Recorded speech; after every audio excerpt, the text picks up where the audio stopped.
Hello friends, कसे आहात? Beetroot तर खातोच, पण त्याचबरोबर आज आपण बीटरूटच्या पानांची भाजी कशी करायची ते पाहणार आहोत. चला तर मग सुरुवात करूया आजच्या रेसिपीला. 2 चमचे तेल कढईत गरम करायचे आणि यात फोडणीला मोहरी टाकायची आहे आणि नंतर जिरे टाकायचे साधारण पाव चमचा. हे परतून घ्यायचे. परतून झाल्यावरती यामध्येच आपण साधारण 3 ते 4 लसणाच्या पाकळ्या ज्या की बारीक कापलेल्या आहेत त्या यामध्ये टाकायच्या आहेत फोडणीला आणि आपण छान खमंग वास येईपर्यंत लसणाचा परतून घ्यायचा आहे.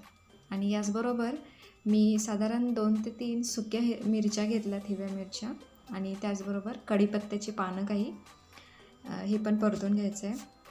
तुम्ही हिरव्या मिरच्यासुद्धा बारीक कापून टाकू शकता किंवा मग मिरची आणि लसणाची वाटूनसुद्धा टाकू शकता. ते दोन्ही. एक मध्यम आकाराचा कांदा कापून घेतला आहे मी, तोही परतून घ्यायचा आहे. आणि परतत असतानाच एक पाव चमचा हळद यामध्ये टाकायची आहे, जेणेकरून आपला कांदा पण छान परतून होतो पटकन. आणि हे परतत असतानाच एक पाव चमचा लाल तिखट यामध्ये मिक्स करायचं आहे.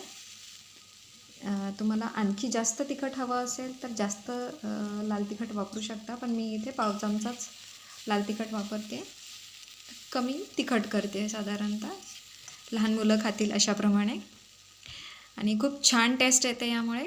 आता याचबरोबर एक मोठा बटाटा कापलेला आहे, 1 वाटी साधारण बटाटा आहे हा, बारीक कापलेला बटाटा, तो यामध्ये मिक्स करायचा आहे आणि परतवून घ्यायचा आहे छानपैकी.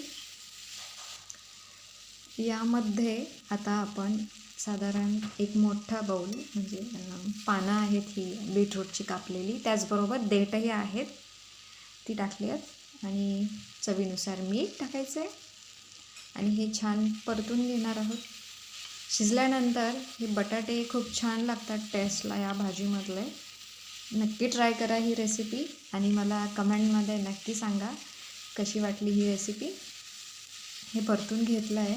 आता आपण हे एक 10 ते 15 मिनटं वाफवून घेणार आहोत मंद गॅसवरती. आणि 15 मिनटानंतर आता आपण चेक करतो आहे कसे झालेले आहेत. मस्त खमंग वास सुटला आहे, आहा. आणि बटाट्याचा रंगही बदलला आहे, कारण की थोडेसे देठ लालसर आहेत, त्यामुळे पिवळसर लालसर असा कलर आलेला आहे त्यांना. सर्विंग प्लेटमध्ये मी आता काढून घेते भाजी.